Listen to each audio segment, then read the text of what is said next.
मोहतरम सामईन, अस्सलामु अलैकुम वरहमतुल्लाहि वबरकातुह। इस बार हम आपके लिए पेश कर रहे हैं क़िससुल अंबिया। चुनाचे अब हम आपको इदरीस अलैहिस्सलाम के बारे में बताते हैं। एक हदीस में है कि आदम और शीस अलैहिस्सलाम के बाद इदरीस अलैहिस्सलाम पहले नबी हैं। एक दूसरी हदीस में है कि इदरीस अलैहिस्सलाम पहले नबी हैं जिन्होंने कलम के जरिए लिखा और लोगों को किताबत सिखाई।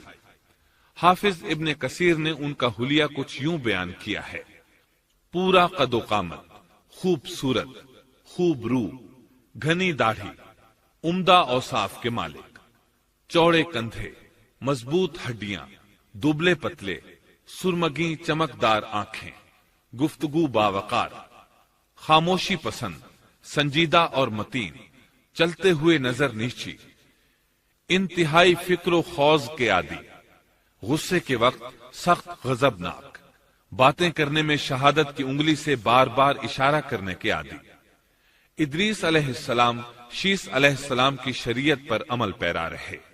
चूंकि इदरीस अलैहिस्सलाम रसूल भी थे, इसलिए अल्लाह की तरफ से मुस्तकिल उन पर शरीयत नाजिल हुई, जिसकी तशरीह व तफसीर करके लोगों को अहकाम इलाही से आगाह फरमाते। इदरीस अलैहिस्सलाम ने जब देखा कि मुफसिदीन ईमान वालों पर जुल्म व ज्यादती कर रहे हैं, उनका फसाद बढ़ता जा रहा है और समझाने के बावजूद ये लोग बाज नहीं आ रहे, तो उन्होंने अपने पैरोकारों को जिहाद का हुक्म दिया। इदरीस अलैहिस्सलाम पहले शख्स हैं जिन्होंने अल्लाह के रास्ते में जिहाद किया, गनीमतें हासिल की और दुश्मनों को कैदी बनाया। लेकिन गनीमतें और कैदी उनके लिए हलाल नहीं थे। रसूलुल्लाह सल्लल्लाहु अलैहि वसल्लम पहले रसूल हैं जिनके लिए गनीमतें हलाल की गईं। लेकिन ये बात यकीनी है कि जिहाद सबसे पहले इदरीस अलैहिस्सलाम ने किया। उन्होंने जिहाद के लिए सबसे पहले एक लश्कर तैयार किया, फिर उस लश्कर को दो हिस्सों में तकसीम किया। एक हिस्सा प्यादों पर मुश्तमिल था, दूसरा सवारों पर। चुनाचे भरपूर तैयारी के बाद इदरीस अलैहिस्सलाम ने काबिल की कौम पर चढ़ाई कर दी। हक व बातिल के दरमियान जबरदस्त मारके हुए। आखिरकार इदरीस अलैहिस्सलाम ने उन्हें घुटने टेकने पर मजबूर कर दिया। उनका बहुत सा माल व असबाब लूट लिया और लोगों को कैदी बना लिया। अल्लाह ताला ने इन तमाम बातों का जिक्र नहीं फरमाया, बल्कि अल्लाह ने उनकी सीरत के बारे में अपनी किताब कुरान मजीद में इशारतन जिक्र फरमाया है।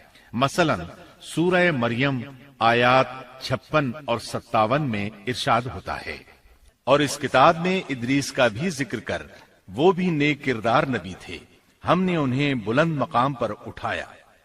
उनके बुलंद मर्तबे के बारे में बुखारी और मुस्लिम में हदीस मौजूद है कि नबी करीम सल्लल्लाहु अलैहि वसल्लम ने फरमाया, मैंने मेराज की रात चौथे आसमान पर इदरीस अलैहिस्सलाम से मुलाकात की। वो चौथे आसमान पर बुलंद मकाम पर फाइज थे। इब्ने जरीर ने एक रिवायत बयान की है। वो रिवायत इस बात की वजाहत करती है कि अल्लाह ताला के इरशाद वरफ़अनाहु मकानन अलिय्या से क्या मुराद है, इसका क्या मफहूम है। इब्ने जरीर के अलावा दीगर बड़े बड़े मुफस्सिरीन और मुअर्रिखीन ने भी इस रिवायत को जिक्र किया है, लेकिन इसकी कोई सही सनद नहीं मिल सकी। वो रिवायत ये है। इब्ने अबी हातिम वगैरह ने इस रिवायत को हिलाल बिन यसार से बयान किया है। वो कहते हैं, मेरी मौजूदगी में इब्ने अब्बास रज़ी अल्लाहु अन्हुमा ने काब रहमतुल्लाह अलैहि से पूछा, काब, इदरीस अलैहिस्सलाम के मुताल्लिक अल्लाह ताला के इस कौल वरफ़अनाहु मकानन अलिय्या, हमने उन्हें बुलंद मकाम पर उठा लिया, का क्या मतलब है। तो काब रहमतुल्लाह अलैहि ने जवाब दिया, अल्लाह ताला ने इदरीस अलैहिस्सलाम पर एक मर्तबा ये वही नाजिल फरमाई, ऐ इदरीस, तमाम अहले दुनिया जिस कदर रोजाना नेक अमल करेंगे, उन सब के बराबर में तुझे हर दिन अज्र दूंगा।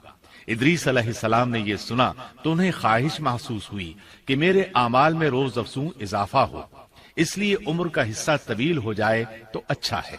उन्होंने वही इलाही और अपने इस ख्याल को एक रफीक फरिश्ते पर जाहिर करके कहा, इस मामले में मौत के फरिश्ते से गुफ्तगू करो ताकि मैं नेक आमाल का ज्यादा से ज्यादा वक्त हासिल कर सकूं। उस फरिश्ते ने जब ये सुना तो इदरीस अलैहिस्सलाम को अपने बाजुओं पर बिठा कर ले उड़ा। जब ये चौथे आसमान से गुजर रहे थे तो मौत का फरिश्ता जमीन पर आने के लिए उतर रहा था। वहीं दोनों की मुलाकात हो गई। दोस्त फरिश्ते ने मौत के फरिश्ते से इदरीस अलैहिस्सलाम के बारे में गुफ्तगू की। मौत के फरिश्ते ने दरियाफ्त किया, इदरीस अलैहिस्सलाम कहाँ हैं? उसने कहा, मेरी पुश्त पर।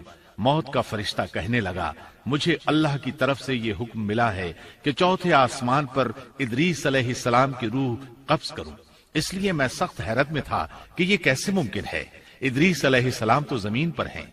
चुनाचे मौत का फरिश्ता इदरीस अलैहिस्सलाम के पास आया, उनसे इजाजत तलब की और उनकी रूह कब्ज कर ली।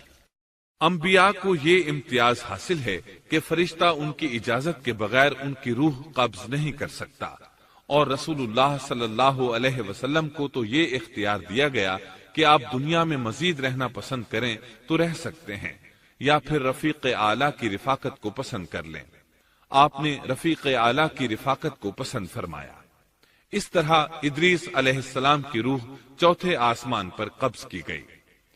इन्हें भी ईसा अलैहिस्सलाम की तरह आसमान पर उठाया गया। फर्क यह है कि ईसा अलैहिस्सलाम की रूह कब्ज नहीं की गई।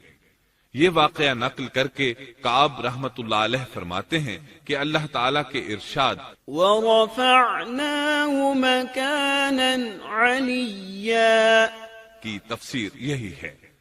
लेकिन दुरुस्त बात यह है कि ये इस्राइली रिवायत है। इदरीस अलैहिस्सलाम की वफात हो गई तो लोग फसाद में और बढ़ गए, उनमें शर फैल गया, ताहम वो तौहीद पर कायम रहे। बुत परस्ती का उनमें कोई शऊर नहीं था। लोग आदम अलैहिस्सलाम की वफात के 1000 साल बाद तक तौहीद पर कायम रहे। उनमें फिस्क व फुजूर जरूर था, लेकिन शिरक नहीं था। अल्लाह ताला के इस इरशाद कान अन्नासु उम्मतन वाहिदह, दरअसल लोग एक ही उम्मत थे, का यही मतलब है।